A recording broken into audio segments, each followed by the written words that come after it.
Good morning, America. This is Jimmy Smith. I'm the host of The Big Show, hosted, of course, by me every Sunday morning. My name is Jimmy Smith. Alongside of me is my co-host and color commentator and also host of Pissed Off Parent.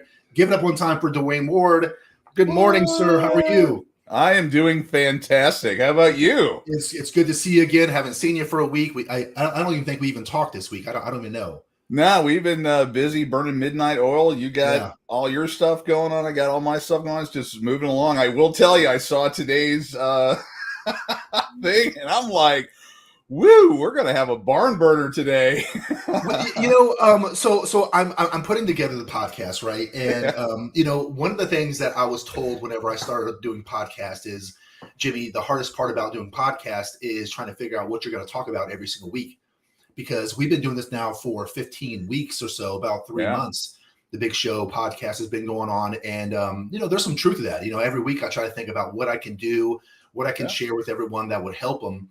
And, it's tough to come up with something that is informative, but also not repetitive. And, sometimes I've done podcasts on things that just have happened to me that week. So conversations that I've had have inspired me to go, you know what, that's what I'm going to talk about this Sunday.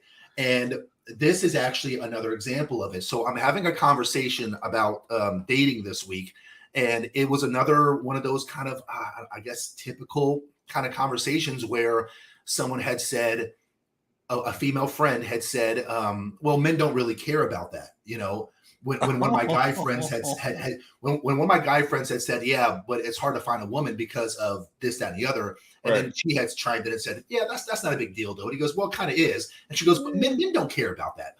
And I thought that was real rich because I've noticed that when it comes to men having to understand, learn, and deal with the modern woman, the expectations here is we're supposed to be flexible and understanding and caring and compassionate and overlook some of the things that we find valuable or are looking for. When you flip the roles and you start asking women to kind of do the same, you get a lot of pushback. And some of that pushback is so fierce and so I don't want to use the word rude, but maybe defensive. Maybe I'll use defensive. Sometimes women get really defensive and they'll say, well, you're not a real man unless you do this, or you're a sexist if you think this way. And I tell you, Dwayne, I'm a guy who I feel that I'm a very fair person. I'm an equal opportunity, let you have it kind of guy. You and I have been on this show and I don't want to use the word trash, but we have really let men have it, haven't we? Oh, yeah. Yeah. I mean, if you go back and you watch and really listen, I mean, sometimes people can't take those blinders off, but if you really listen, you have unloaded on the guys too, where they have failed miserably. Yeah. And you've called that out. I mean, yeah, you're definitely equal opportunity. I mean, you let the women have it. I'll say sometimes you've been kind of nice to the ladies. I've gotten that feedback. You've been kind of nicer to the ladies and the guys, and well, it goes back to guys. That's what we need. We need to hear that. I mean, sometimes ladies can't hear some of the hard truths, and you set it up just right for them.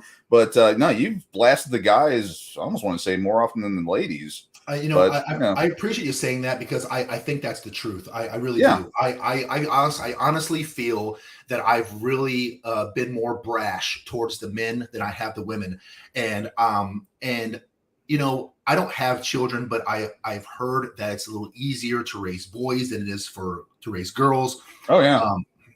And although I haven't raised children, here's what I have done. I have done a lot of counseling, a lot of coaching with men and women, adults. And it is much easier for me to coach men than it is for me to coach women because I can just get right to the point and be direct, and men will hold themselves accountable.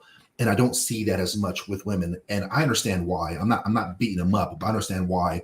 The reason why is because in today's world, and I'm really referring to the modern woman. I'm really referring to the 35, let's call it 40 or 35 and down, 18 to 35, 18 to 40. The modern woman has kind of grown up with the social media age of the world. And we all know, we can all agree that the amount of attention that women have gotten has been more than they've ever gotten before in their lives. If you went back 60 years ago or 260 years ago, you had maybe 2 or 3 guys in your town, your village, your area that might be husband enough material, and you had a choice of 2 or 3, and that was it. So I don't want to say it was easier, but it certainly was less cumbersome. Now you have 3,000. Right. You know, you go on a dating app as a woman, and you've got so many messages that you are choosing whom you respond to based on their first message to you. Meaning that if you've got 10 guys in your inbox and they all say, hey, hi, hello, you're skipping over the ones that have 1 or 2 liners, and you're replying to the guys who have put a little more thought into it. Right. I understand. I get it. But it doesn't really do much for weeding out the good men, right? Mm-hmm. Because just because a man puts a longer sentence down doesn't mean he's a better man or a good, better quality man than the guy who said, hello, how are you? How was your day? Right. And so I'm just not a huge fan of the vetting tactics that women often use, because they use it. They run their logic through their emotion. And in the Bible, it says that the devil will come dressed as an angel. And so if guys are looking to play games, if guys are not really the good kind of men you would want to be around you or have a relationship with, these guys know their prey, for lack of better words, right? A hunter knows his prey. I don't do a whole lot of hunting, but I know enough about it to know that these guys will build these wooden frames up in trees, and they'll sit there for 18 hours in silence and put deer urine on the ground and feed and Trojan horses kind of thing. Hidden cameras around to find out where all the livestock are, and they'll sit there for hours. Why do they do that? Because they know their prey. They want to know them. Well, men are hunters by nature. So if they know in today's world, women are going to respond to men who put a little more apparent effort into it than the guy who's looking to play games. If he's smart enough playing the game, is going to say a little clever opening line. My point, ladies, is you're not weeding them out. Okay, that's my point. A long story to say that quick thing. Well, one thing, I mean, to that though, is that isn't it? I mean, I don't know if we're further down the line here, we'll get into it, but isn't that a tautology? I mean, if you got guys that aren't your the 3-6s, all this, they see the guys that are getting all the action, for lack of a better way of saying it, and they're like, well, I can be the nice guy, or I can be the jerk, because that's what a lot of women go for. And then they figure out how to hunt. I mean, use your hunter analogy. If they're going out there with a rifle, wait until 6 a.m. when the season starts, and do it the right way, they're like, I'm coming home empty, no deer, no venison stew for me tonight. But then they see the other guy that's got all that equipment, that's doing all the this, that, and the other, getting all the deer. He's like, well, okay, I got to become a better hunter, and that's how to do it. That's right. I mean, you have to adapt, and that's the reason why men are so good at. Do I say the word lying? I guess I'll use the word lying. Why men are good at lying? Because women pick their men off of what they hear. Men pick their women off of what they see. Not in all cases, of course, but in general terms, men are attracted to attractive women, and women are attracted to a man's future, his ambition, his success. So how he describes himself or his future is going to largely determine whether or not she's going to have him in her space. Right. So if we're not metaphorically getting out there with camouflage and deer urine to attract women, I would not recommend that, gents. Then how do we attract women? Well, we get a little more clever with our words, I guess. The Rico Suaves of the world know how to talk. The guys who struggle with communication are the guys who also will struggle with attracting women. And we all know that, and now we know why. So today's podcast is going to be on 10 lies that women think that men actually believe. And it's going to be a podcast where it might hurt a few feelings. And I don't mean to hurt a few feelings, and I don't want to come across sounding like I don't love my females out there, because I have a whole lot of love for you. As a matter of fact, I can make a strong argument that if I wasn't absolutely honest with you and didn't care about your future and didn't care about wanting to see you have success, I wouldn't be honest with you and put my freaking neck on the chopping block to even have these conversations. Oh yeah. I would just do what most men do and just avoid it. Mm-hmm. Or do what most men do and just tell you what you want to hear. But telling you what you want to hear is exactly the reason why most of you guys have had some of the scars that you bear on your heart today. Mm-hmm. Because we've talked about this oftentimes, that the media lies to you women, and other men lie to you women. But boy, no one lies to women more than other women lie to women.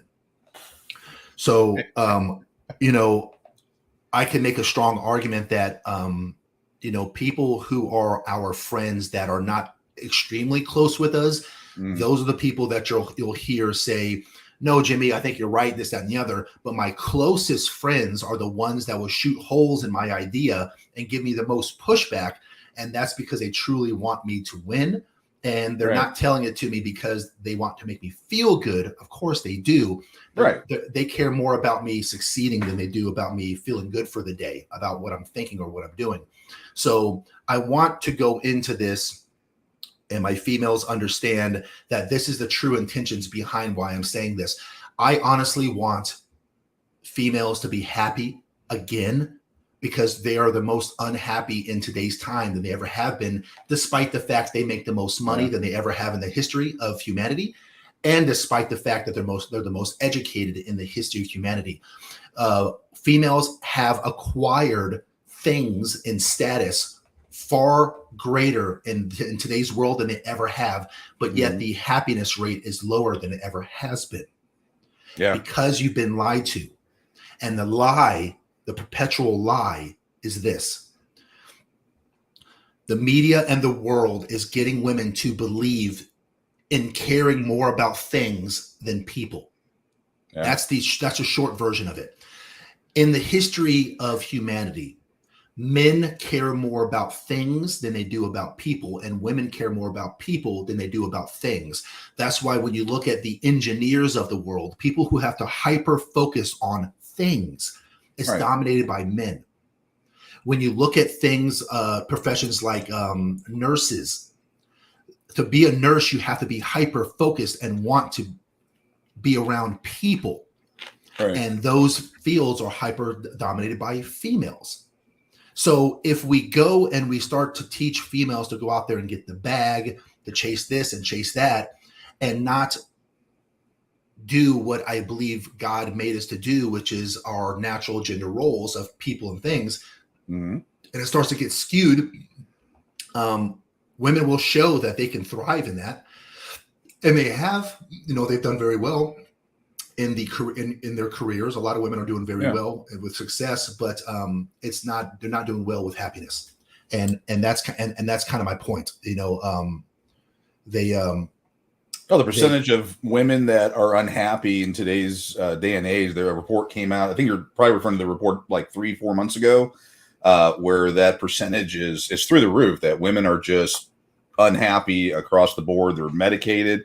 You saw that. I'm assuming you're referring to that medication. I wish I could pull it up here, but the medication chart shows like, men, younger women, and then the women that are 35 to 45, it just does this. I mean, it's like a plane launch. It just goes almost straight up. I mean, facts are women are unhappy today because they've been acquiring things instead of what they were designed to do, which is love on people. Women create societies, women create homes, women create families, women create groups, women create culture, and they're doing less of that because they're creating things now. So another thing I want to say before I jump into the top 10, and another point I want to bring home is I don't remember if we talked about this last week. I think that we did. Did I tell you about the conversation that I had with someone, and one of my female friends had said that, what did she say? She said that men don't know women. Women know men more than men. You remember that? Did we talk about that? and and I laugh because it's just so untrue. And she, her face changed. She's like, what do you mean? That's not. What do you mean that's not true? That's absolutely true. And I go on to explain to her that men are looking to court women. They're looking for intercourse with women, right? And who holds the key to that? Women hold the key to sex, right? Men hold the key to relationships. And so if men are trying to get sex from women and they don't hold the key to it, means that they can't just snap their fingers and get it. That means they have to work for it. And so what happens when you look at the personal messages of a man, he might be lucky to have 1 or 2 DMs. You look at hers and she has 40, right? Mm-hmm. Women don't have to learn men to acquire men, but men have to learn women to acquire women. If man does not learn how a woman moves and acts and what she likes and dislikes, he will not have himself a girlfriend. He will be passed over by all the guys who are putting in the work to learn women. In order for a man to attract the attention of a woman and to obtain her and retain her, he has to know a whole lot about women's behavior and what makes them tick and all those things. How much time and effort does a woman need to have to attract a man? 0. Excluding makeup? She could go out without makeup and get these the guys, right ones. Right? Yeah, the right ones, yeah. I mean, women have to put in literally no effort at all to attract more men than they can shake a stick at. And so what we've found is that when women have these men in abundance, they start to believe that men will accept them and take them for whom they are, because they have this to offer men and men still want it. So if they take their foot off the gas and they get a little heavier, or if they do this or do that, and it lowers their value as a woman, but there's still men who want it, well, then I guess I'm good enough because men still want it. Right. And they put in no effort to really try to learn what makes a man tick, how he thinks and things like that. So that's my argument pretty much in a nutshell of why men know women way more than women know men. And what they have, and this brings me to the number one lie that women think men believe. And the number one thing is, because of all that we just talked about, number one is that they think men do not have standards. That's number one. That's the first lie that women think that men believe, is that men don't have standards, and they are so far from the truth. And I don't know how many times I've had the conversation with women when they say, well, I don't have a problem getting a man. And I have to explain the difference between getting one and keeping one. Yeah. It's just complete polar opposites, right? A woman, her innate desire is to attract, acquire, and retain a good man of value. Right. The highest man that she can achieve with her SMV. SMV stands for those who don't know it, sexual marketplace value. Okay. And that is basically, if you're on the open dating market and there's a scale of 1 to 10, and 10's the best and 1's the worst, where would a man or where would a woman rank on that scale in the eyes of the other sex? Is a woman a 6? Do men all think that she's a 6? Is this man an 8 or a 4? Do all women think he's a 4? That's his or her SMV. And depending on whom you're talking to, different areas or different things, different traits will raise or lower that SMV. And it doesn't matter if a man thinks that, hey, I've done this, so I should be up a point. If women don't value what that man has done, it doesn't increase the SMV. So that's one thing that we all have to understand and learn, is that value is determined by the buyer, not the seller. Right. Okay. So when it comes to women, they really don't want to think and don't want to accept. Men also have standards, and the kind and the quality of the men that most women want, that small select bunch, that top 20% of men out there, the 2 out of 10 that rose to the top, that have put in the work, those men tend to have the majority of the options of the women, because women have created that. If 90% of all the women are looking for the top 20% of men, then that means that the top 20% of men have the choice of 90+% of the guys. It's math. Does that not make freaking sense? Does that not compute to everyone, including women? Okay, come on, you ladies, you have to know that. And some of you are going, oh yeah, I suppose that makes sense. And but I'm special. Yeah, some of you are going, oh, it doesn't matter. He'll still pick me because I have never had a problem getting a guy who's rich. Do you? Yeah. How's that ring finger looking? Okay, because that's how we count in today's world. We count on our marriages, not false proposals and not short-term pillow talk. Yeah, not how many men you sleep with, how many men you've kept. So, look, I'm not here to tell women who or what they should want. I'm just here to say, have you leveled up enough to be able to attract that? If I put you in a room with 100 of the men that you want, and there's 99 other women in that room, would those 100 men even choose you amongst the competition? Because ladies, you're in competition. And one of the first things that you can do, my female friends, is you have to understand that men absolutely do have standards. Just like you have your standards. And women have higher standards more than they ever have before in the history of humanity. Why? Because they have more options than they ever have in the history of humanity. When you have a ton of options, you have to sort them out, and you have to go, I'm only going to pick one, right? And I've got 100 to choose from. So I'm going to I'm going to zero in on what I want. So now I'm going to sort by his height. Then I'm going to sort by his income. Then I'm going to sort by his physique probably and his charisma. And then you start to dwindle it all down into where, because the logic is, okay, I'm going to dwindle 100 down to 3 and pick one out of the 3. I get it. And I'm with you. All I'm here to say, ladies, is that you have to understand that men are doing the same thing. The top 20% of men have the choice of all of you guys, and they're selecting you guys down. And what do you think they're selecting it by? It's not height. It's not income. It's usually by beauty. It's usually by fitness. It's usually by femininity. It's usually by whether or not you have children. It's things like that, guys, ladies. It's things like that. And that takes a lot of you guys out of that loop. No offense. And would you say, though, that it also changes as, at least this man, as a man gets older? Because, I mean, when you're 18 or 19, it's like, does it have a pulse?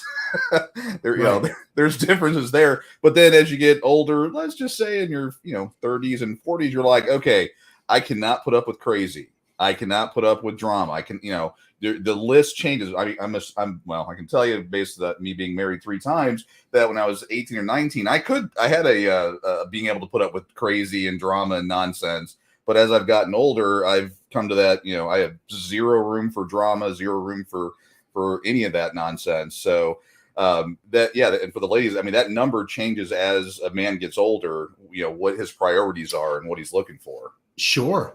Well, I mean, you're right. And I'm in my 50s now. I'm looking for a woman that can recognize this. I mean, some 20-year-old girl's not going to recognize that. Right. No, a fair point. 30s and 40s is. Well, when it comes to the crazy part of it, I think that men start to avoid crazy when they get into their 30s. Yeah, it's really crazy. Most men only deal with crazy in their 20s because they want to run around and just poke on anything they can. Yeah. Once you get into your 30s, if you still have options, you're weeding out the crazy. By the time you get into 40s and 50s, you have zero tolerance for that. So if a woman is a little bat shit, she's gonna have a hard time getting someone to marry her, right? Yeah. So no, you're absolutely right. There was a poll done, and the poll was taken from men of 18 years old to 60 years old, and it asked those men their preference on what age range they are most attracted to out of all the age ranges. And the age range that most men are attracted to is between 18 and 24. Yeah. Even all the way up to 60 years old. Call it creepy if you want, whatever. Look, at the end of the day, what does that tell you? It tells you the high value that men put on looks and fitness, and innocence and femininity. Because when a woman is that young, they tend to be less jaded, less scarred, less damage, lower body counts. When they get into their upper ages and they start hitting in the 40s, they've dated enough guys to where they're a little gun shy. They've visited a lot of places. It's harder to impress a woman at 40 years old or up because she's been everywhere. She's done everything. You date a 23-year-old, 24-year-old, she's usually still innocent and pure and lower body count and less scars. And you take her to a restaurant and she's like, oh my God, I've never been here before. And it's kind of nice. So I'm not saying that it's right or it's wrong, ladies. I'm just saying that that's the mindset. And if you were a man, you'd probably feel the same way. But understand this, my friends. Understand that men absolutely do have their standards. The standards are just not taken seriously in the eyes of women. But if women don't take these men's standards seriously, they're going to be in their 40s, unmarried, or sometimes without children. And there is, because at 35, you hit the wall. And as a woman, because it's not because you're not beautiful, and it's not because you're not wanted, it's because of your fertility. Because one of the things that men cherish is youth. And the reason why is looks, but also fertility. Mm-hmm. So if a woman wants to be married, the leading reason for a man to want to get married, to give up all that he has to give up, is to raise a family. And if you're unable to provide him babies, or unwilling to provide him babies, either way, then that really lowers your chance of getting married. It doesn't mean you're not going to. You're just going to have to find a man who doesn't want to have kids, and or a man who already has children and his children are grown, if you don't want to be a stepmom. And now you're going to have to look for a man in his 50s. And that's okay too, if that's what you want. But that's the rub. So men have their standards. The rest of the men, the majority of the men, let's call it the bottom 80%, as crazy as that sounds, the bottom 80% of men, and that sounds so awful to say, in order for those men to get women, they're going to have to lower their standards a little bit, simply because their choices are not as vast as the top 20. So, but trust me, men still have their standards. Number two, the second lie that women want men to believe is that they think that the men that they friend zoned will always be there as a backup plan. Oh God. Men across the world are laughing at this. Women are like, oh, well, I mean, he'll be there. And men are like, oh my Lord, listen, even I've been friend zoned before. We all have been friend zoned. I'm not everyone's cup of tea on looks and whatever. I mean, I'm not going to be able to attract every woman that I want. I understand that. And no matter how much I level myself up, I'm not going to be everyone's cup of tea. And I have been friend zoned as well in the past. And I oftentimes teach men to not be friends with women, but I mostly teach women, don't have male friends. It's just a bad idea. Oh, yeah. But, the crossover, the women, if they get with a high value guy, this guy knows what's up. He's like, you need to, get rid of your guy friends, because a shoulder to cry on becomes a blank to ride on. Right. I mean, right. So that's an old saying. Yeah, oftentimes, and I can almost feel through the podcast my female friends going, well, not everyone, not in all cases. Okay, no. Yes, I know that it's never all. Okay, but in mass, men and women cannot be close friends, because we all know what's going to happen. We all know. And even if as a woman you are not interested in him, trust me, he's still in the back of his mind is going, there'll be a day. There's a chance. There's a chance. It's only 1%, but there's a chance. And one day she's gonna have her heart broken, and my shoulder will be hers to lean on. So it's just a bad deal, and for many reasons. But that's another podcast for us to cover on men and women being friends. But it's a bad deal for a man to be friend zoned and be a friend to a woman, because men are looking for the sexual attention of females, and women are looking for mostly the non-sexual attention of masculinity in men.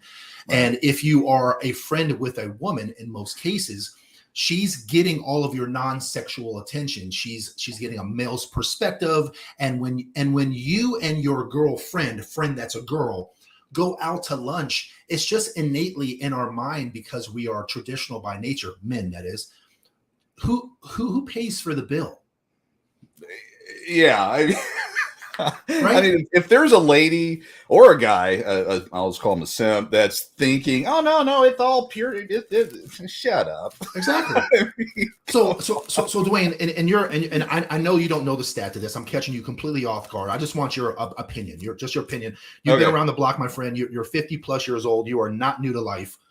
In your best guess, just a best guess, if you had 100 different men and women friends, only friends, okay, Right. and 100 of these couples went out to lunch as friends, how many out of 100 do you think he's paying for the bill?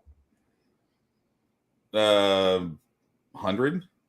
So you think just about every single 90%, okay. okay. 90 to 100%. Oh yeah. That's because, again, keep the more traditional roles for the most part. And I guess I'm talking about either the older men, because they still have an amount of raised by traditional values. The younger ones, if they're definitely simps. But yeah, I'd say 90%, because the women will expect the tradition, even though they're friends, they're still going to expect that traditional. Yeah, right. 90%. I was thinking about saying as low as 70%, but I was probably you're trying to be nice. I was trying to be nice, right? But I probably would have landed on 80. So right there. So ladies and men, think about this, right?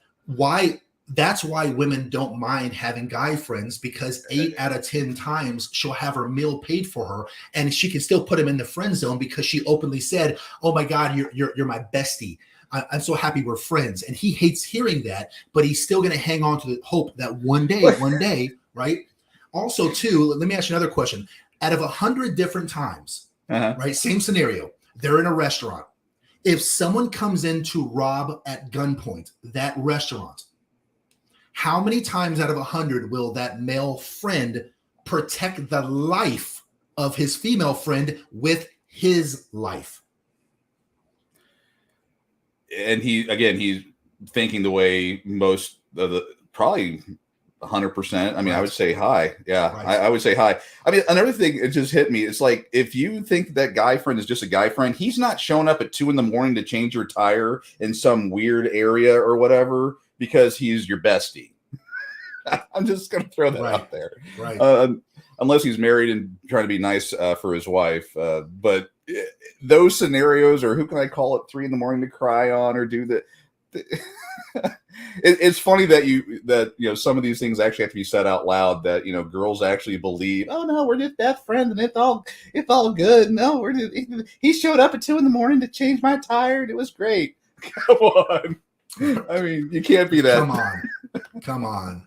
Exactly. And so that's what I mean, right? I'm the non-sexual attention of men. Yeah. So women get all the benefits of having that guy friend. And I'm not blaming women. I'm not saying, oh, you guys are so bad for wanting that. Look, I get it. If I was a female, I do the same darn thing. So I'm not judging you. I'm just saying that ladies, when you finally find a man that you want, you have to understand that man that you chose is a top tier guy, because you're not going to choose a moron for your partner, ladies. So that guy's an intelligent, wise man. At least can we admit that he's above the bell curve? Ladies, if you're going to choose a dude, you're going to choose a guy who's above the bell curve on intellect. And men know men. Men, ladies, whenever there's a big, huge room of people, and you're a lady and another lady walks in and you size her up, you know how you just know the heart and mind and soul of another lady? Why? Because you're a lady, and instantly, I don't like that bitch. Yeah. Right? How many times have you guys done that? That's how men are, ladies. We know the true heart and desires and thoughts of other men. That's why we're never going to be okay with it. Because even if you're right, ladies, and he falls into that 10% that truly doesn't want to jump your bones. If there was 100. If there was 100 gumballs in a machine and 10 of them were filled with poison and 90 were gumballs, and your child had a quarter, Would you let your child put a quarter in and risk the chance of getting one of the 10 gun balls? Yeah. Your child has a 90% chance that they will get a good gun ball, but would you still let your child do it? Come on, ladies, honestly, would you let your kid go in there with only a 10% chance of dying? No, you wouldn't. And so that's because you love your kids and you're protecting them. Women protect children. Who protects women? We do. And so I'm not going to allow my woman, and most men are not going to allow their woman to be in the space of a man, even if there's a 10% chance that he's a good dude. It's just going to be a hard sell, ladies. You're going to have a hard time selling that to a man. So I'm just letting you know. Okay. Oh, they say he's a good dude. It's like, no, that's my job to be the good dude. Right. I mean, actually, could we take a moment here and admire Jimmy's goatee that he is? I think you've grown that in the last week. Got a little gray in there. I do. I have a little gray in there, don't I, man? Got a little gray in there, yeah. Well, they say I saw a meme the other day. Keep that gray in that beard to sign the ladies. So good that you're just wanted to comment there for a moment. Doing the I don't know if that's a little bit of fandom here from Jimmy to me. I don't know. Can I tell you a secret? Yeah. All my friends, Dwayne, and all my friends here, I'm gonna tell you guys a secret. A couple weeks ago, when you look back at a podcast, I had all black because I did the Just for Men 5 minutes thing for the first time in my entire life. I did it, bro. I did it. I bought the box and it comes with a little brush. And for the first time in my life, I did it. And it was way too much. I got jet black. I should have never got jet black. And it was jet black. I look completely ridiculous. I have had a goatee for years. And I got on a Skype call with a bunch of people at work. And my boss goes, "Oh, Jimmy grew a beard." And I did not grow a beard. It was just finally black. And I'm like, "Oh, Jesus Lord." I felt so embarrassed. So yeah, it's all faded out. This is the real me. I don't know. I mean, it is what it is, man. I mean, ladies or guys, hey, you know what? It's 2023. Why don't you go in there and comment on the goatee? Yeah. Tell me what you think. I mean, should I? You know what I'll probably do is next week I'm going to go with the jet black again. I'm going to completely embarrass myself and then let you guys see. And I'll let you guys make fun of me because I know you guys probably love making fun of me. So anyways, the friend zone, right? One of the lies that women think that men believe is that they can be friend zoned and they'll always be there, right? Yeah. And when a woman is in her highest peak, when she's younger and she can attract any guy she wants and she can get into the clubs and life is just giving her the best of everything, she will have these guys who are likely around her age stay natural. All right, Kelly. Yeah. Kelly loves me the way I am. She loves me the way I am. Thank you, Kelly. Thank you very much.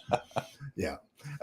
I actually think she's one of the ones that went, okay, what is up with this? And it was, anyways. So, if you're a female and here's what happens so often, right?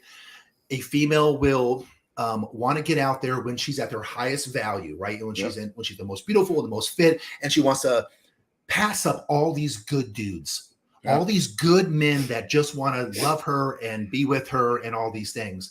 And then when a woman starts getting into her older age and she starts getting closer and closer to 40, and she realizes that her eggs are not regenerating and she's past the wall. Now, all of a sudden, she wants the good man because she's chased all the bad boys. She's chased all the guys who are acting and singing and rapping and they're prison sports sentences. Guys. Yeah, all these guys who make a bunch of money that probably ain't very good men. She's chasing all the things that she thought she wants. She has a whole bunch of scars. She realizes, well, that ain't working. And so she's carousel. Yeah. And she's rode the rooster carousel for trying to keep this PG. And it kind of happens just like men, how men go, hey, I don't care if she's crazy. And when they're in the 20s, but when I'm in my 30s and 40s, now I care about crazy and I want a good woman. Women are kind of say, okay, well, I'm going to chase all the bad boys. I'm going to try to convert these bad boys to turn them into good guys. And then she hits the wall and she starts getting a little older and she wants to settle down because all of her friends have already done so. And now she looks back on these guys who she friend zoned and she goes, well, Derek was always so good to me. I mean, he was there for me through all my hard times and he was a shoulder to cry on, all these things. And where's Derek? Well, Derek has 2 kids and Derek's the director of IT, making $180 a year, and he's doing well for himself. And she's now trying to decide if she's telling Derek that, oh, you know what, I don't know why we never took it further. Oh yeah. And Derek's going, oh, dude, like, listen, I'm married now, and acting. Yeah. So, ladies, just understand that the guys that you friend zone today, you're welcome to friend zone whomever you want. It's your life, but they're not going to be down. They're not going to be waiting for you forever. Okay. Right. And if you don't want them when you're at your highest, you have to understand they're not going to want you when your value's lower and their value's the highest. Because Derek made himself something. He's now the director of IT. His value's high. Your looks and your fitness have likely waned a little bit, and now you're wanting this high value man, and it just doesn't work that way. So just want to be fair to you guys and just let you know. And stay out of their DMs. I'm not going to say be personal here, but you know what? The guy's moved on. He's got a family. He's happy. Quit trying to break up his marriage. Just gonna throw that out there. No personal info on that at all. Yeah. It's nuts. Because I mean, not to say that was my story, but when I was a kid, I was a fat dork. Now I'm just fat. Well, no, I'm a fat dork still. But apparently there's something else about me. And any of the girls back in grade school and stuff, they, hey, what's going on? Oh my God, I can't, and it's like, I've got, zero desire. You go back to your 3 kids by 3 different baby daddies and whatever things you got going on there, and I'm going to live my life. You knock yourself out. The time, unfortunately for, probably a number of people watching it that now realizing it, but, I guess maybe teach your daughters, hey, give the nerd a chance, give the, go for the good guy versus the bad boy, and see how life turns out. Maybe a little bit different. Have you ever been friend zoned? I would say friend zone. Yeah, there were. Yeah, I remember some. Yeah, embarrassing. Yeah, like I remember I had one girl like, well, maybe I may date you. I don't know. Back when I was like, 15 or so. And then afterwards, I think everyone's been friend zoned. That you were wanting something more out of the relationship. And then just as, I think it's just naturally as you've talked about a number of times, the guy's like, hey, I'm going to make something out of myself. I'm going to try to do these things, and they come back a success. And then all of a sudden those same people that friend zoned, you're like, hey, what's going on? Or they have the nerve to go, my kids come first, which I find hilarious. But it's happened. It happened to me. I know myself. I know other people it's happened to. That's a perfect segue into the next one. Number 3. All right. Good job. Number 3, the third lie that women want men to believe is that men aspire to or don't mind being stepfathers.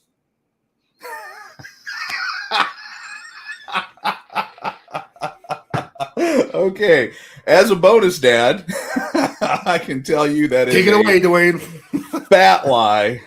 Because let me just kind of throw this down for you. One is, your attention is going to be for your kids, hopefully. That's not always true. 2 is the bonus dad or the bonus parent. I'll just leave it, gender neutral. The bonus parent that comes in has to deal with a whole slew of issues. Yeah. It's actually a very difficult job because you have, sometimes and oftentimes the trauma of, coming in after the breakup of that family. The facts and the data is that, women, 70% of the time, they're the ones that file for divorce. There was usually, trouble in paradise. Well, try to keep as gender neutral as possible. But for whatever reason, the family broke up.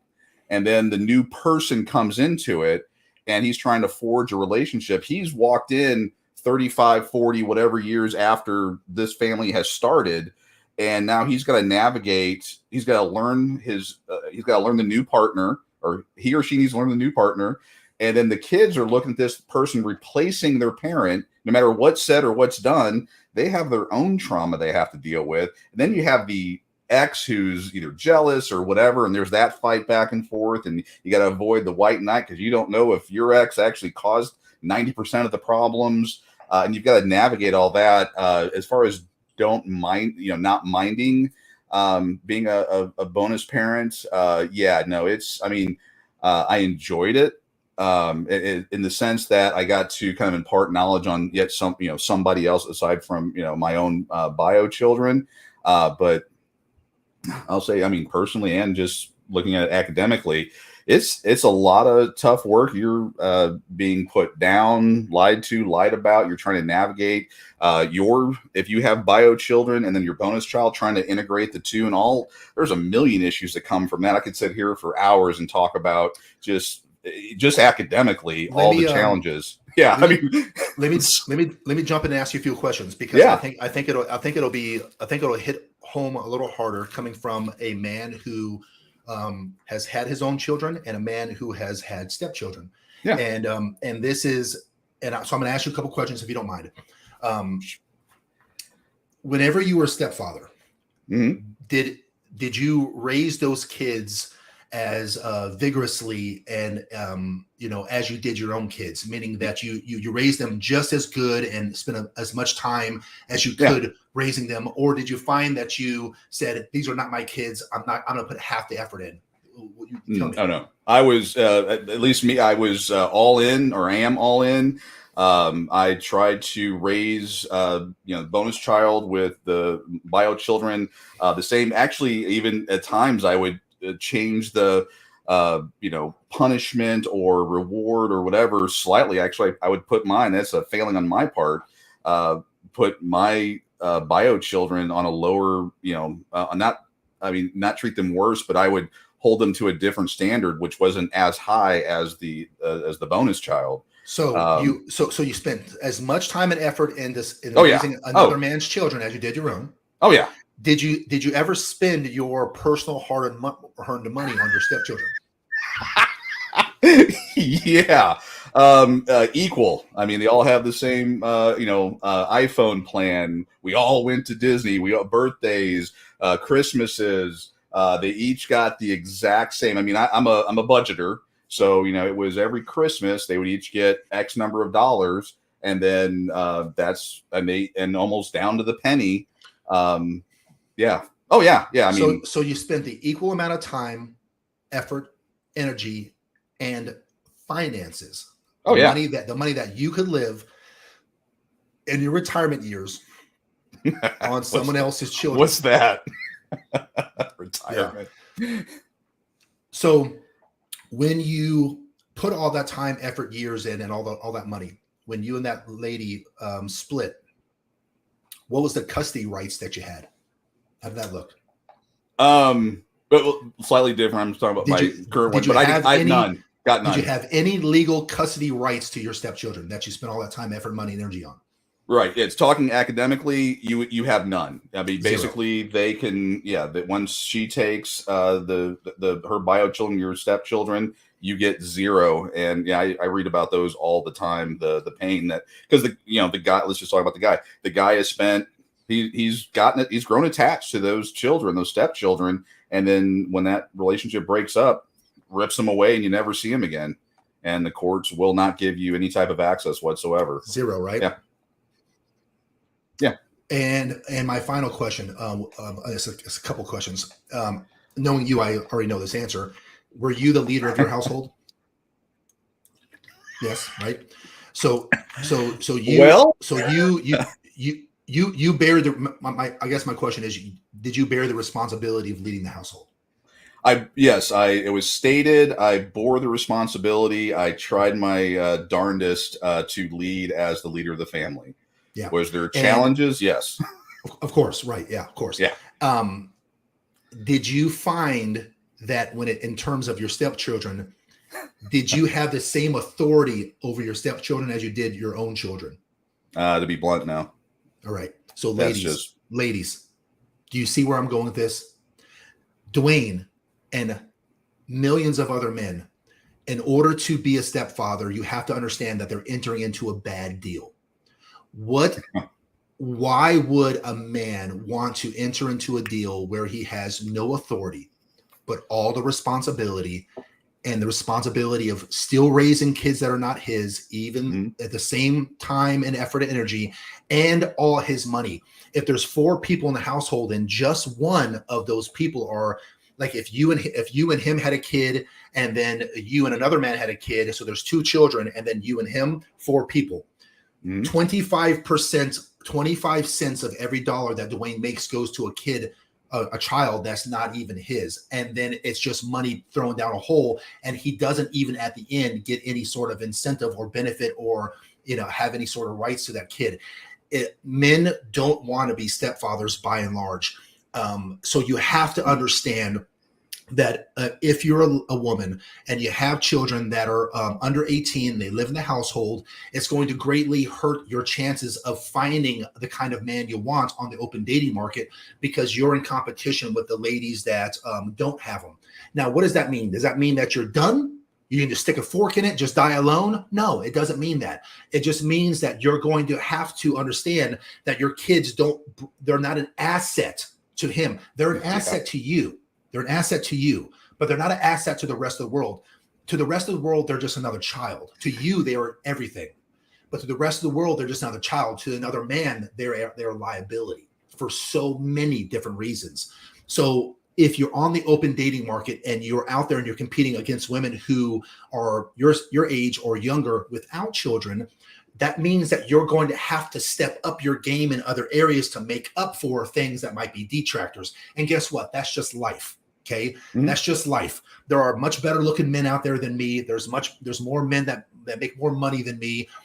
There's men who are going to outperform me in a bunch of different areas, but they're not going to outperform me in all areas. So I'm going to have to step up my game in areas to offset things that I can't bring to you if you and I were dating, ladies. So that's all I'm saying, Kay. You have to understand that men are not okay being stepfathers in the year 2023. And I don't see it changing anytime in our lifetime. So that is one lie that women want men to believe, that it's okay, or men aspire to be, or they're okay with being stepfathers. And it's just not true. Ever since the feminist movement of the 60s, men's roles have been changing, ladies. Now, nowhere is this more evident than in the role of modern fathers. Before the 60s, fathers were portrayed like Ward Cleaver. You guys, for my older people out here, remember Ward Cleaver? Oh, yeah. He was a hardworking man who would come home from his office. He'd set his briefcase down. He'd get in his comfy chair. He'd read the paper while his wife cooked and the kids played outside. And as a father, the family would look to him for pearls of wisdoms to help solve their problems. And whenever he said something, it was ironclad. Yeah. It was not to be questioned, right? Yeah. Now, and June wanted him to be hard on the beaver periodically. Yes. So and that was good. And so that was just 50 years ago. Women's roles have changed substantially, and with it, fathers' roles have changed as well. Nowadays, fathers are portrayed much differently. Instead of Ward Cleaver, fathers are now regularly portrayed in the media more like Homer Simpson. Oh, yeah. Think about all the shows that we watch. Simpsons, Family Guy, King of Queens, Everyone Loves Raymond, all these shows, and there's more. How are the men portrayed in these shows? They're portrayed as the men of the household, but they're incompetent. They're bumbling dumb. Idiots. They need to drink more Duff beer, Yep. And despite the fact that they're expected to be dumb and incompetent, they're still expected to do more than ever before. Like, men are expected to do all these things, but they're dumb and incompetent. And the woman of those shows are the confident, get things done, and the men are just overweight, fat, blobbing idiots that just stumble over their own feet all day. And so what is that teaching our boys in today's world, right? They're confusing our boys, because they're saying, well, there's more expectation of us ever than before, but I'm also supposed to be a babbling idiot. I'm supposed to go from the care of my mother to getting a wife and being under the care of her like she's my mother. And trust me, guys, women don't want another dependent. They're not looking for a man to take care of. Trust me, men, they're not. Okay. Yeah. So, we have to be teaching our boys that they have to be confident and assertive.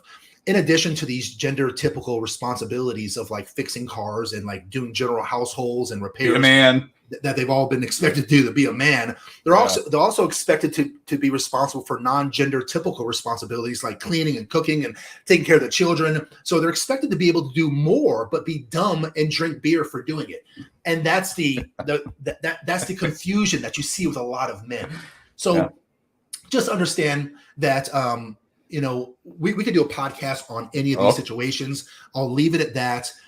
Now you understand, ladies, why it's not the best deal in the world to be a stepfather. The fourth lie that women want men to believe is that men want, and hear me out before you guys jump down my throat, okay?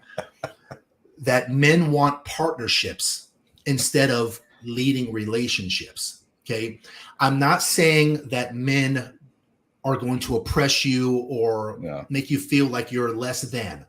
What I'm saying, though, is that if men want to lead their households, they still do. They're still traditional. Okay? Yeah. And men are not looking for a 50-50 partnership. It sounds really good. And sometimes we'll even say it. Okay. But if you are the leader of the household, it's not quite 50-50. Okay. Because there has to be someone at some time, and although it might be a rare occasion, that has to step up and make the final decision. If it's a 50-50 thing and she goes left and you go right, you're at what's called an impasse. Right. So that's why there's a CEO and a VP. That's why there's a president and a vice president. There has to be someone that at the end of the day who bears the responsibility and the burden of the outcomes, but also gets to make the decision. So trust me when I say that ultimately men really do want to lead their households. Now, are all men capable of leading? Thank you, feminism. Yeah. No, they're not. I mean, and we just kind of explained why, right? Yeah. Is Homer Simpson and what's the guy from Family Guy? What's his name? What's the dad from Family Guy? Not Stewie. Someone put in the comment section. What's the father from Family Guy?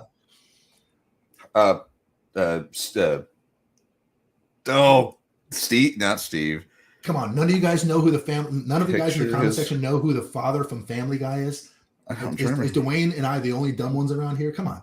I look like him. I got the glasses now. Oh God, what's his name? Peter Griffin. Peter Griffin. MJ, I said it right before MJ said it. Peter Griffin. All right. So, I mean, does can Homer Simpson and Peter Griffin lead a household? Of course they can. Of course they can. They would be disasters doing it. So I want to make sure that we are that we're raising boys into becoming men. But I will tell you this: men innately do want to lead their households. It's up to all of us, because it takes a village to teach these young boys how to do so. Otherwise, we're going to put the burden on the women to lead the households, and they will do it because they are doing it in today's world, but it doesn't make women happy doing that. Number 5, the number 5 lie that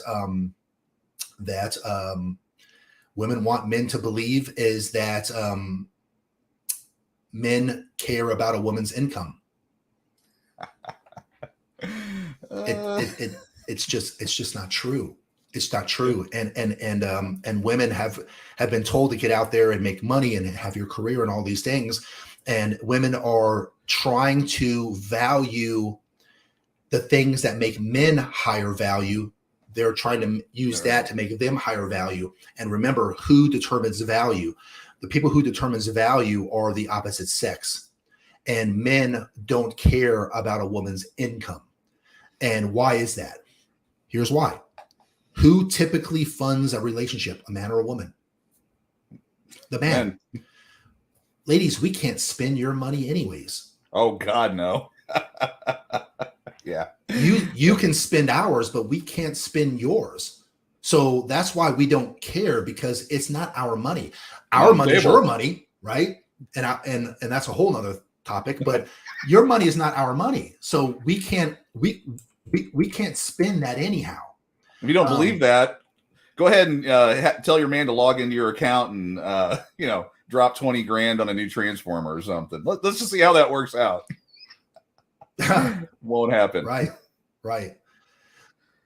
The next one the next lie that women want men to believe is that having a degree and a high-paying job will increase her SMV, her sexual marketplace value. Having a degree has never, and likely will never, ever increase a woman's sexual marketplace value. Men don't care about your education. They really do not. There's never been a conversation I've ever had, and I've had tens of thousands of them, where we've gotten together as men and we've said, you know what, Dwayne? Mm-hmm. I want a woman with a master's degree. Where's all them women with master's degrees at? Like, that's the kind of woman I want. Like, I want a woman with a master's degree. Like, men don't value that. Now, I'm not saying that men don't like it. We don't respect it. I'm not saying that it doesn't help. I'm just saying that when it comes to dating, courting, it is not even on the radar. Right.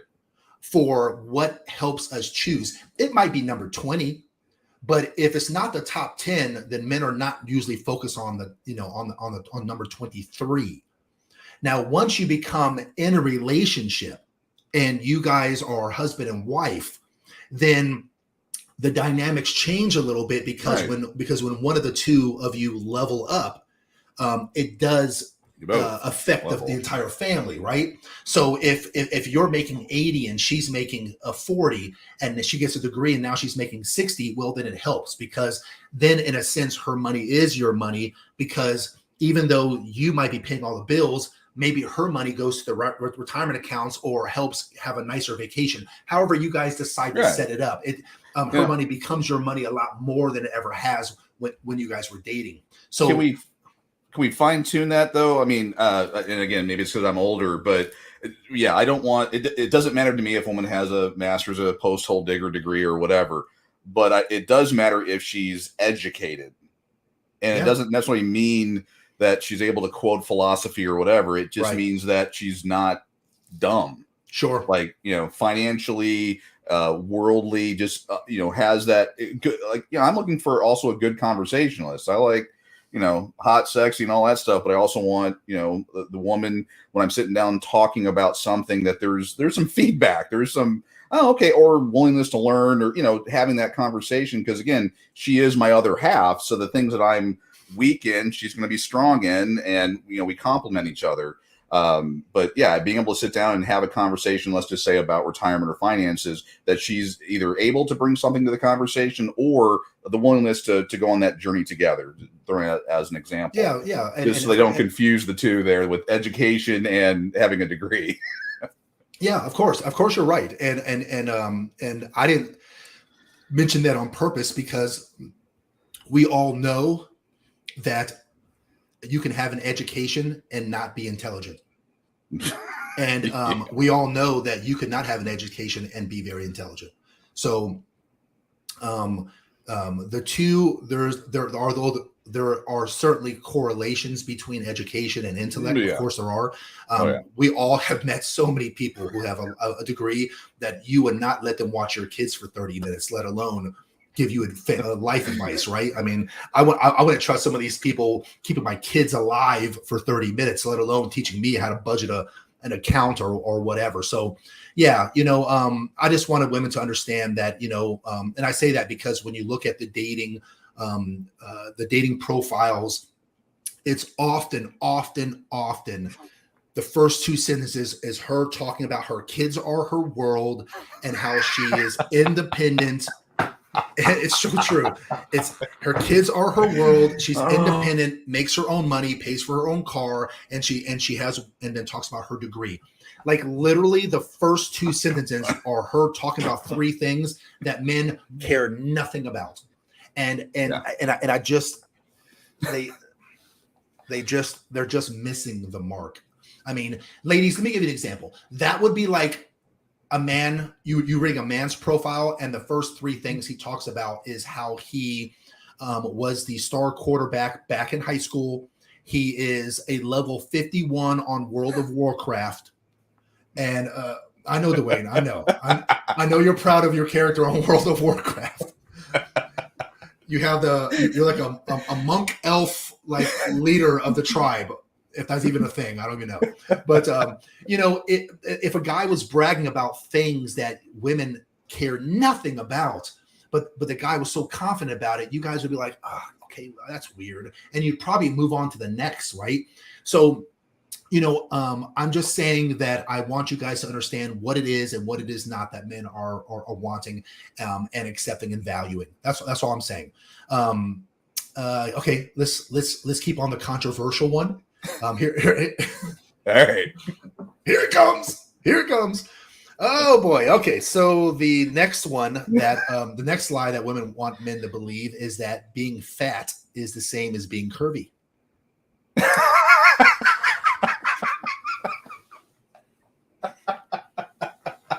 I'm sorry. I'm so sorry. I'm so sorry. So yeah, let's talk about that.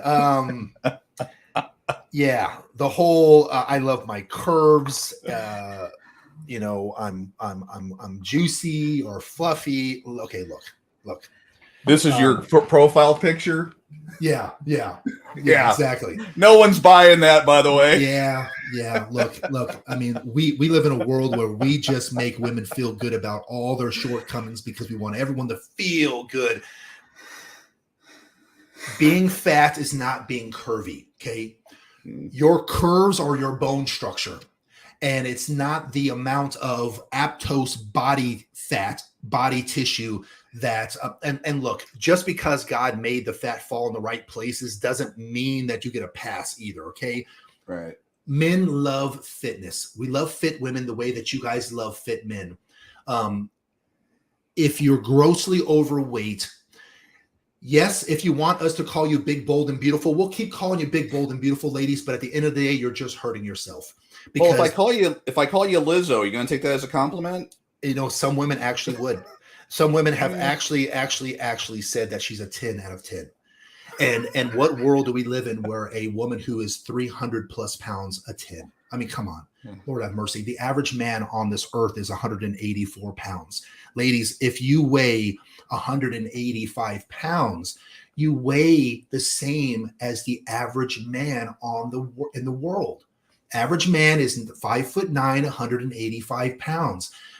The average female is 5'4", and some of us are weighing 180, 200, 250 pounds at 5'4". At 5'4", if you were to adjust the height for the weight, and if you're a $185 at 5'4" and you adjust it for height and weight, you'd be 230 at 5'9". So come on, let's stop playing around here, okay? Just because you're able to attract the attention of men and they'll come over and they'll sleep with you, this is not what we're looking for. I don't want you to attract a whole bunch of booty calls, lady. I want you to attract wedding rings because I care about you. And you have to understand that men also care about fitness. It's no surprise men are visual. I mean, let's just stop playing games here. Ladies, you know that. That's why God and Maybelline has allowed you to get onto yachts, okay? So you guys have been able to navigate this really tough, highly competitive world with your beauty for not far too long, but you have for a long, long time. Let's stop playing games and let's stop believing the lies that you can be as overweight as you want and still be able to attract the kind of man you want. You're not, because these guys have standards. We talked about that on number 1 or number 2. Please understand that if you want to level up and you want to increase your SMV, fitness is probably the number one thing. Probably, as shallow as it might sound. If you have a not so good looking face, but your body is kicking and it's on point, man, come on. You ain't going to have a hard time finding a dude. Okay. And let's say that you got 3 kids with 3 different fathers and you're up against a woman with no kids at all, but your body is rocking and hers ain't.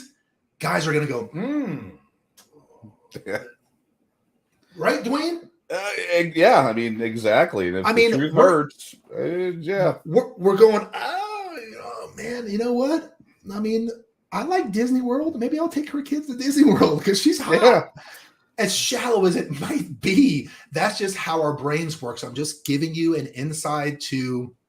hopefully it's not new news. I guess it is, though. The next lie that women want men to believe is that men will find them attractive at any age or any size, even after they've hit the wall. Oh God, that sounded bad. Yeah. But that is the brash in your face reality. Ladies, like I mentioned earlier before, a poll done from the average of 18 years old man all the way up to 60. If you ask them their preference, it's women between the ages of 18 and 24, because what men like beauty and fitness. Now, I am not saying that if you're 40 or 50 years old that you're not beautiful. Of course, there's some of you that are still studying. There are people on this chat right here that I know personally that are in their 50s and they are still hot. The women that is. So I am not saying that once you hit 40, you're done. That's not what I'm saying. What I'm saying is that you have to understand that there are things that men can do to increase and decrease their SMV, and the same goes for females. Okay, women are given their value up front in life, up front. Okay, so that's why a 18-year-old woman who has accomplished nothing in life other than graduating high school can be on a $50 million yacht and get into VIP and drink herself into a drunken stupor and spend this much money. Try being an 18-year-old man or 21-year-old man and try to get him on a yacht. He'll never be on a yacht. As a matter of fact, all the guys, have any of you ever been on a yacht? Any of you guys ever? Have you ever been on a yacht where someone who owns a yacht says, "Come on and hang on my yacht for the weekend. We're going to go here and go there," and you didn't have to pay anything? The answer is zero. Straight guy's yacht? Straight guy's yacht. Yeah. Because if he's not straight, then there's a reason why you're on the yacht, right? Exactly. Kind of the same thing with the women. Kind of the same thing. So, men, we're at our lowest value whenever we're younger. We have no value to give to women. We're broke at 20 years old. We have no wisdom, no experience. We're not leaders. We're not confident. We're not assertive. We might have ambition, but that's all we've got is a whole bunch of dreams. And that's just simply because life hasn't kicked us in the balls enough for us to realize what we're actually up against. Right. It's really easy for a guy who has no idea how hard it is to go, "I'm going to get in there. I'm going to take care of business." Okay, well, make a change. Yeah. You don't understand what you're getting yourself into. Not saying you can't. I'm just saying you don't understand. But go on in there and weather the storm, and then come back to me in 5 years and let's see if your confidence is still the same. Men have to work really hard to gain value, and we start to become valuable in our 30s and 40s and 50s. And so men's value, assuming that they're leveling up, does this over time. Women's value, since they're giving it to them up front, they start doing this over time because men value beauty, fitness, fertility, generally speaking. So women's value tend to start going down. So I just want women to understand that there is a timeline when it comes to attracting the highest quality man. And when you get past the wall and a woman is past 40, it becomes a very small, minute percentage of women that can still get a high quality man of her choosing. They still can. Okay, I want to be clear. It's just that it ain't 80% of you anymore. Right. It's 10% of you or 5% of you. And the women who learned how men move and think, those are the women that are going to fall into that 5 or 10%. So is that you? I don't know. I'll let you decide that. But I'm just saying that you're not going to be able to get by with just looks and Maybelline anymore. You're going to have already put in the work and been the kind and caliber of woman that men would want for you to still attract the same high value man that you could have at 25. And I don't think that anyone here disagrees with that. If you guys are all being honest, we can honestly say, okay, well, I was probably more attractive at 25 than I'm at 45. I mean, most of women, if you're being honest with yourself, you have to understand that that's the truth, right? And for you guys to say, yeah, but I was naive and dumb at 25 and I'm more experienced and stuff at 45, that's true, but we do not value that. I'll honestly take your innocence and your ignorance over your wisdom and your scars. I will. I'll every day of the week. And most men will. You going through adversity and tribulations does not increase your value, ladies. It only does for men. Women want men who were forged by fire and came out better on the other men. Women are attracted to scars. Men can't level up in life unless they've went through adversity and gotten kicked down 1,000 times. We don't want our women filled with scars. We want you to be pure and sweet and white as pure snow and innocent and all those things. We don't want you to come out with an eye patch and a scar across your cheek, like I survived. It's like, oh Lord, multicolored hair. Yeah, we don't want you with blue hair and a bad attitude. So that's that. The last couple. Let's see. I covered that one. You're nailing them here. But people need to hear this stuff, and that's also why you want to get married or have a long-term relationship with a guy earlier on, because with my wife, she's gotten in my eyes, she's gotten more beautiful, prettier, all those adjectives, and I love her more and more each and every day. Because I've had that time with her. I've built an empire with her. And again, she's over 40. So, I mean, I guess a lot of this stuff is talking, I guess, to the single folks. And I'm sure, yeah, there's other people that, are like, well, I'd still, 20, whatever. And those guys are out there. But, I'm a monogamous guy. And, my wife was hot when I met her, and she's only gotten prettier over time because we've built an empire together. Ladies, listen to that. Giving you pearls here. The strong, independent, and I'm going to do it my way. Yeah. You ready for the last one? Ready for number 10? Is everyone ready for number 10? Yeah, let's. Number 10. You're taking a dramatic pause, taking a drink. Oh boy, this is going to be a bad one. Can I put like a wig on? That's why you got the goatee, so you can say, no, that wasn't me, man. That was some other guy that said that. This one,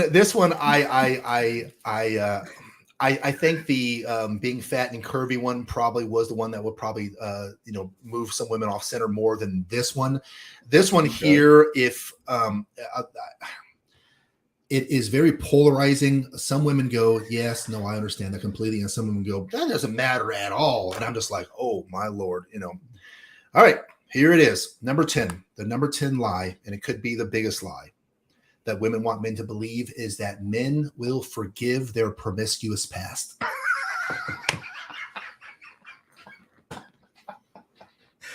Oh God. There are women that believe that? Yeah. There really is. There are women who honestly believe that them having all the fun they wanted to in high school, college, and being rammed through by the football team and having body counts well into the double digits will not come back to haunt them, will not come back and be weighed against them, will not be looked at as negative. It was just a phase in my life, and that's not who I am anymore. And that was the old me, and now this is the Jane 2.0 instead of the Jane 1.0, and it's not going to affect. Oh my goodness, if that ain't the biggest lie that we've ever told. It's just oh my Lord. If I got into a debate this week with a female friend, and she said that there was a YouTuber. Do you know the lady? She's fairly good looking. She's really super smart. Her name is Jebediah. She's a podcaster called Jebediah. I think I've heard of her. Yeah, she's become very popular. My female friend said that she did not like Jebediah. She thought she was a bitch. And I was like, why? I think Jebediah is really, really smart, and she nails it. And the biggest reason why is because Jebediah says that if you increase your body count and you, as a lady, and you get up there, you're done. You're done. And my female friend's argument is that just because you got rammed through by 50, 60 dudes, it doesn't mean that you're done. She should not say that. And so her and I got into this debate, right? At the end of the day, we eventually agreed on the fact that technically Jebediah is wrong in the sense that women are not done, because her and I agreed that that woman with the high body count would have to find a man who lowers his standards enough where he's a 3 on a scale of 1 to 10 to accept her, because her value is a 3 on a scale of 1 to 10. And I said, well, I'll agree with that. Okay. I was referring to the women who, because their high body counts make them a 3 or 4, still hoping that they get a man who's a 6, 7, 8, 9, 10. Yeah. And so they're done. Those men, they're done with those men. So I will agree that if there's a guy who's, working the tarmac at the airport throwing luggage onto the conveyor belt, making $38,000 a year, and he's overweight and he got nothing to go for himself, and he has 2 roommates and he's 50 years old, he might be the kind of guy that is a value of a 3 in most women's eyes. That dude would probably settle for you having a body count well into double digits. Fair. But you're not going to get the kind of man that most women want. That was my argument. Yeah. There is nothing more true than the saying that women are concerned about a man's future and a man is concerned about a woman's past. It is absolutely true. It is absolutely true. Women, we care so much about who you've been with. Whenever I'm with a woman in a relationship and she talks about her past, it makes my skin crawl. And I absolutely hate it because I'm a grown ass man. I'm a mature man. I should not be all bent and butthurt because she talked about an ex-boyfriend, because grow the F up, Jimmy. But let me tell you something. I can't help it. I can't help it because men are territorial. And I don't want to know that someone's pissed on my favorite tree. That's a weird analogy. Well, yeah, hey, it works. I mean, yeah, I'm sure there's a select group out there that enjoy, what are they? I think they're called cucks. In that world, but those I think are few and far and weird. He's referring to men who enjoy watching their woman be with other men. Yeah, that's a cuckold. Okay, yep. I couldn't. I mean, what do guys don't sit there and cry themselves to sleep when they're going through a divorce or breakup, going, "Oh my God, she spent an additional $20 at Walmart for beer or something." Oh no, they cry themselves to sleep because they found out that their girlfriend has been banging everything else except them. That's why they. I mean, and girls know this. I won't say names or anything like that. I'll just go ahead and throw the analogy out there. But somebody was upset about something, and the girl told the other girl that she should go ahead and sleep with all of his best friends to get even. All of his close friends. Awful advice women give other women. Such advice. Yeah, this was a 18-year-old. There have been countless studies that have shown that there is a direct correlation between the amount of sexual partners that a woman has and the increase in divorce rates in the future. Oh, yeah. They can't pair bond. Once you've done that, you can't pair bond anymore. You know how I'm not going to go down and debate whether it is right for a man to cheat compared to a woman. Okay. I'm not going to go down that road today because sake of time. But it certainly weighs heavier on a woman's, woman cheating than it does a man cheating. I'm not saying it's right. But the reason why is because I've said this before. And I'm not saying that dude has ever cheated. I'm just going to use Dwayne because I'm looking at him. But this has nothing to do with Dwayne personally. I do not know Dwayne's personal past. And I'm just going to use him for this analogy. Dwayne could be married with kids, love his wife, be willing to take a bullet for his wife, and still go and bang that chick over there. Now, Dwayne personally, he may not. Okay, but as a man, maybe I should take Dwayne out of it. Just say a man. A man could love his family, love his wife. You realize I'm just trying to take you out of it, bro. You said, man. No, not Dwayne. No. I'm sorry. This podcast is taking a down a hill turn real fast, and I apologize for it. It's my fault. I'm trying to take you out of it because I know you're a good man of integrity, and you love Brandy. You would never do that. So let me just say, a man could love his wife and be willing to. He would buy her a car, put her in a house, be willing to take a bullet for her, and still go bang that chick over there and come right home and love his wife no less. Yeah. Because men separate sex with emotions. We can. Not all men, but we can. It is almost nearly impossible. Not all women, but extremely large amount of them. A woman cannot sleep with a man unless she likes him. So she has to, if she's with a current man and his bucket is full with emotions between those two, she has to take out of that bucket to give to the other man and fill his bucket up to be with them. And most women don't feel good, having two men in their lives. It's not for women to feel that way. And so whenever a woman cheats, she's cheated with him physically and emotionally, and a man cheats just physically. Again, not going to sit here and debate whether or not it's right or wrong. I'm not saying that it's right. Okay. Right, I'm just saying that that's what it is. Women pair a bond with men. They must have a connection. Women don't sleep with men that they don't like. A man could sleep with that chick over there and not like her at all. A man could sleep with her and actually dislike her. I don't even like that chick. I'm still going to bang. I'm going to bang her just because I don't like her. Exactly. It sounds really, really effed up and stupid, but we absolutely can. It's almost like a dominance masculine thing because we're the one that's doing the effing, not the one getting effed. Right. So we could literally bang a chick that we don't like because we're the one doing the effing. It's weird, but it is what it is. Okay. A woman will never be with a man she does not like. So that's my argument. Yeah. If a woman's with too many sexual partners, then she has disassociated herself with the connection part of it, and therefore increases strongly the opportunity and chance of divorce in the future because she's out when things become unhappy or she's not happy or whatever. There's no solidification of a bonding there. Okay. Right. I'm going to read a story right now. And this is a story that was sent over, and I've taken out, the story was much longer. I've taken out a lot of what he said and got to the point here. But I'm going to read the story to you guys of this man, just to show and prove to women how much this matters. Okay. I'm a 50-year-old man, married 17 years. When traveling for business, my married male coworker friends didn't have good morals. I'd work, go to my hotel room, because I was raised right by my parents. My wife was born and raised in a European company and comes from a very healthy family. I think he meant like financially. I grew up on a farm. My family were good people, but unlike my wife, we were poor.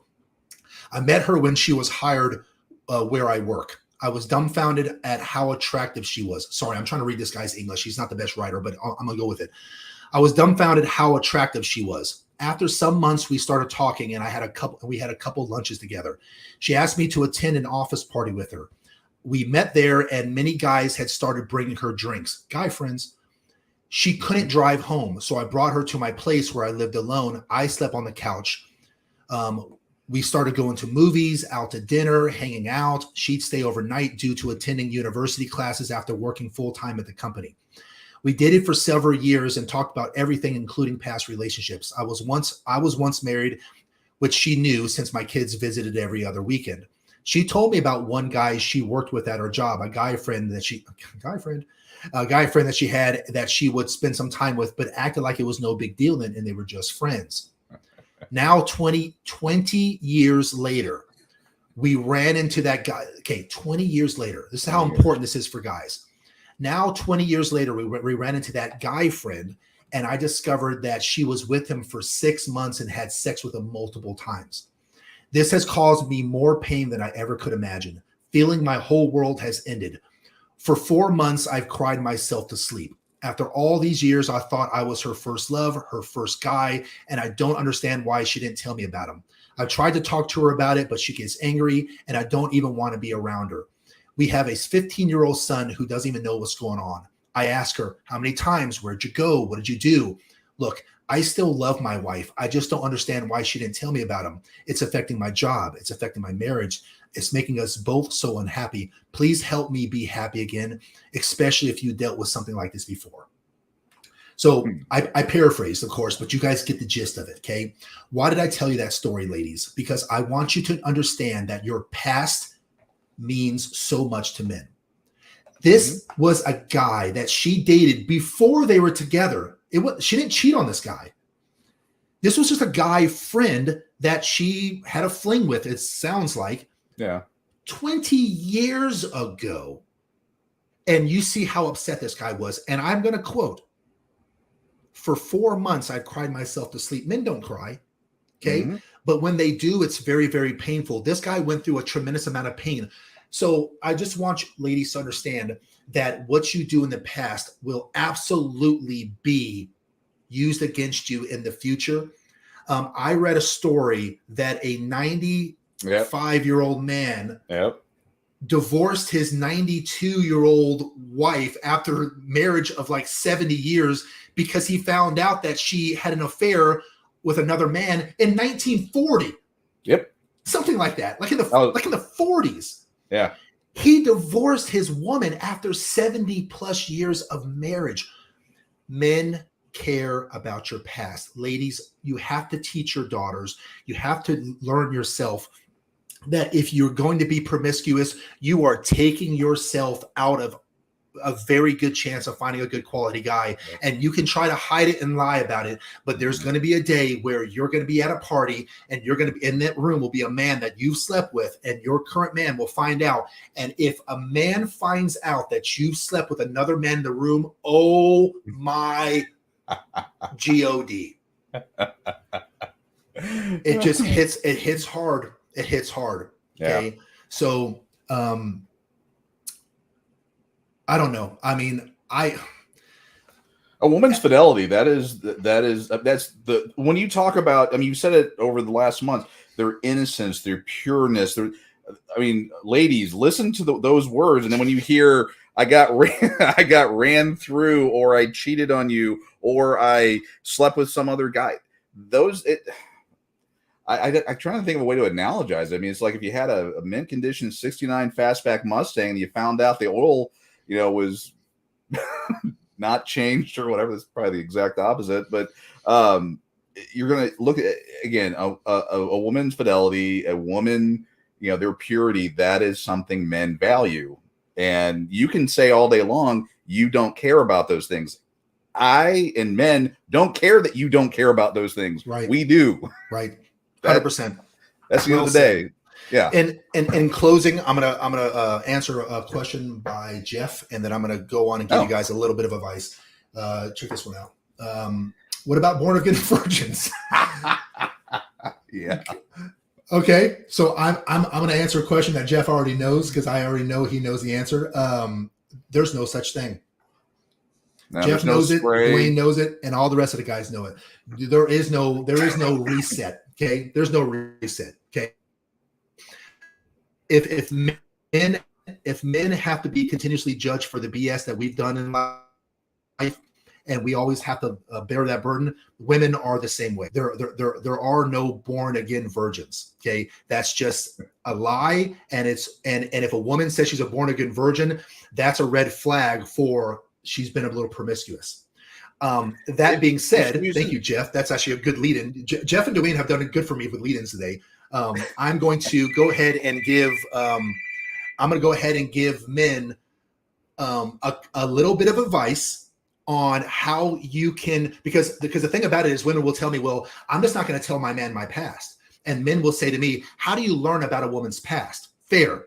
Because when you ask a man how many women he's been with, whatever he takes, divide it by 2. When you ask a woman how many men she's been with, whatever she says, multiply it by 2. Okay. Of course, that's a joke, but you get the reason behind the joke. So I'm going to give you guys a few tips before we close up the show today on my best ways of trying to determine what the body count is of your woman. Now, this is not going to be hard clad. This is not going to be 100% of the time. I'm just saying that these are going to be red flags. Right. You have to determine whether it has any validity or no validity. When people are so complex that there's no one size fits all. There's no rule. There's my disclosure, because I know I'm going to get, I can't believe you said that, because I have that and I've only been with 2 guys. Fair. Okay. I'm different. I'm different. I'm just giving you that, generally speaking, these are ways, because it's really hard for a woman to figure out a man and men to figure out women. Okay. So there are several ways to tell if your girlfriend or your wife, unfortunately, sleeps around. Some of the most obvious is going to be reflected in her behavior, of course. If she's sexy and flirtatious with others, she probably is not being the stand-up woman. If male friends surround her and she talks about them religiously, probably a cheater. If she talks with guys the same way she talks with you, huge red flag. Here's what I mean. If your woman says love, sweetie, honey, she talks to guy friends and she's saying love, sweetie, honey. If she talks to guy friends the same way she talks with you, that is not a good sign. Does it mean she's a cheater? No. It just means it's a red flag. You need to be able to see the red flags. When I want my woman, my chick, when she talks to other men, she uses the word dude, buddy, things like that. That is subconscious nouns to use for men to know where they stand with her. Yeah. Because if I'm talking to a woman and she goes, bro, then I know she's treating me like a friend. If she goes, hey, bud, or things like that, I know she has no emotional connection because women don't really talk like that. Those are good signs. Right. But if a woman goes, hey, love, hey, what do you think? Yeah, hey, honey, that's a sign of like, flirtatious and things like that. That's all I'm saying. Okay. If she becomes more flirtatious around men, red flag. Oh. If your partner suddenly starts dressing or acting sexier around other men, it might signify that she's looking for attention elsewhere. Red flag. Mm-hmm. If she's been all of a sudden avoiding physical touch with you, red flag. Yeah. If your partner all of a sudden doesn't want to have sex at all with you, red flag. It could be because she's getting it from elsewhere. If she's always talking about her sexual exploits of the past, obviously a huge red flag. She's promiscuous. That's the easy one. I wrote it down for some of you more daft dudes out there, okay? Here's a controversial one, but I've seen it be true. If she has tattoos or piercings, she might be promiscuous. It's true. Yeah. It's true. Data's there, yeah. Not saying, woman, if you have a tattoo, you're a slut. Not saying it. What I'm saying, though, is that in my anecdotal experience and a lot of the experience of men, women with a ton of tattoos seem to be a little easier than women who don't have them. Women who do not have tattoos, I cannot think of a SLUT that had no tattoos. I might be missing some. It's called a tramp stamp. I mean, it's identified in the name of the It tattoo. Literally is the name of it, right? So again, if you're a lady who loves tattoos because you love the art, it doesn't quite, there's no direct causation. Right. The more tattoos, the more body count. But there is a correlation. It tends to, especially men, the piercings. If she has piercings on her nips and downstairs, it's because she wants to show them off. It's not just for her, it's for show. And that tends to be more promiscuous women. I've never experienced a woman who had a piercing down there that wasn't that was wife material. I'll just say it like that. They tend to not be wife material. Not in all cases. I'll let you guys decide on how far you want to take that. I'm just giving you my advice, dudes. Okay. How far down you want to go? Yeah. How far down you want to go? Wrap it up. If she doesn't give you access to her phone, red flag. If she consistently is on her phone and doing this and smiling, and when you ask her, what she's smiling about, she says, "Oh, nothing. It's just a girlfriend," red flag. If she goes out a lot with her girlfriends and isn't comfortable sharing details with you, if she's still in touch with her ex-partners, if she posts sexy photos of herself without you on her social media, red flags. Okay. So I wrote down a couple of those for you guys when I was thinking about it off the cuff. There's more. If you guys, go ahead and put some red flags here. Nick, what do you got? Red flag, chick walks up to you, starts a conversation, and in 10 minutes, she's talking about sex after a drink or two. Good point. Good point. Okay, yeah. Good point. Ask her how much. Look at Eric. What's Eric doing on friend zone? Yeah, Eric's probably been friend zoned a couple times. I think he's probably been friend zoned. I'm just joking. Let's read a few comments and then we'll close it up. When I was younger, I used to think I was the only dude who cared about stuff, or that I was weird for that being an issue for me. I'm sure he was commenting on something that we talked about. I probably didn't catch the comment in time. I apologize. What is this? Okay. If she gets out of the car and suddenly a rubber piece is laying on the ground, run. God, could you imagine?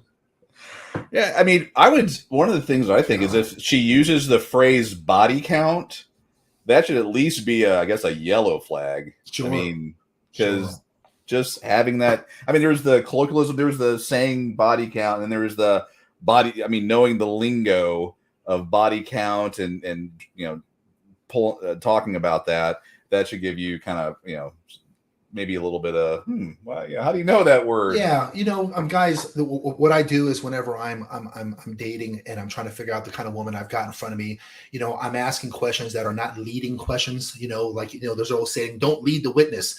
You want to make sure you ask women questions, and women, the same thing for men, by the way, women. This goes both ways. Oh, yeah. Ask questions when you're trying to figure out someone and what you got there. Ask questions where the question that you're asking this person isn't so obvious to know what the answer is. For instance, if I was interviewing someone for a job and I said, do you ever have a problem showing up on time?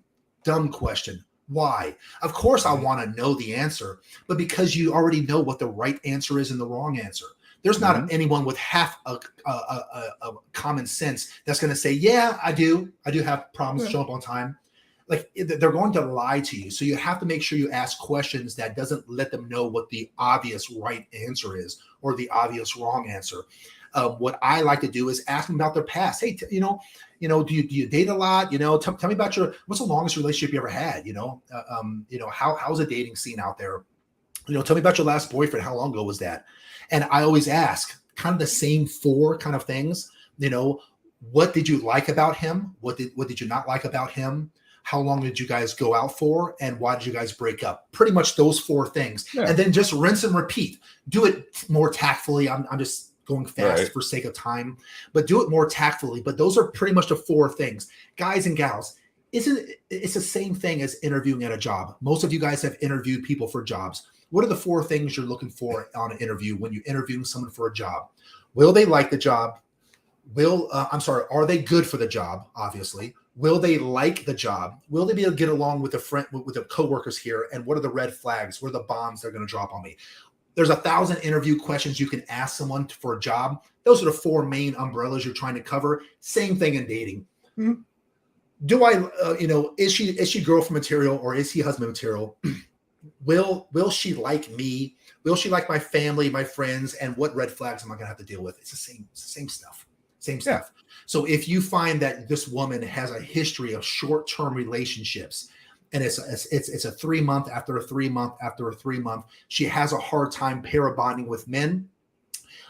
It's really no different than job interviews, right? If you have a person with a 10-year job history and they have 10 jobs in 10 years, that shows something about their character, because every job has its challenges, difficult people that you have to work with, tough things to do at work. And it shows that this person has discipline. That shows that they can get along with others when they have 2 jobs in 10 years rather than 10 in 10 years. Same thing. So guys, those are some of the ways that you can determine whether or not your woman has been promiscuous, currently promiscuous, or have had a crazy past that you might not approve with.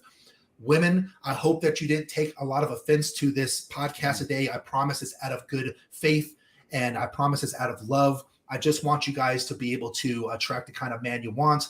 Men, this podcast, although it's directed towards women, I am a sounding board for your voice. I'm trying to share with women what it is that we want, what we value, and things that we don't value. Hopefully I did you guys justice. Dwayne, do you have anything you want to add before we cut it today? Well, I'd say, put in the comments here, that with the 10 lies that women think men believe, for the ladies, reverse that, or even for the guys, reverse that. If you have ideas, things that we can add to, or podcast ideas that you want to learn about or talk about. I mean, heck, just in the thing that we did so far, I thought about 20 other podcasts that we could spend hours talking about. But yeah, throw those in there. Jimmy takes that information, filters it through and comes up with ideas. If there's something you'd like to, hear about or learn about, throw that in the comments. peruse them and, get a show out of it. Again, like I said, if you guys ever want to get a hold of me, you guys can always reach out to me via my Instagram page at Big Show 300, or if you guys want my direct email address, it is jimmysmith300@gmail. JIMMYSMITH 300@gmail.com. If you guys have, if you want to leave comments or feedback, or if you have ideas for future shows, topics you want Dwayne and I to cover, shoot me a quick email. Yeah. I'll do the best I can to get back with you guys on that. So either IG or Gmail is a great form of reaching out to me. Also, if you're interested in coaching or fitness advice or things like that, of course, I do that stuff on the side as well. So whatever you guys want, however I can help you. With that being said, that concludes another episode of The Big Show. On behalf of Dwayne Ward and myself, Jimmy Smith, we appreciate your guys' time, your effort. Thank you for all the people who I see on a regular basis here. Thank you for all the new people coming in. We do the best we can, Dwayne and I, to post your guys' comments. I want you guys to know that you have a voice, that you guys are heard. Until next week, we do our show every Sunday morning, 9 a.m. Central, 10 a.m. Eastern. We love you. We care about you. Be the best versions of yourself, guys. And until next time, we will see you guys soon. And you guys take it easy, and we'll see you next week, right?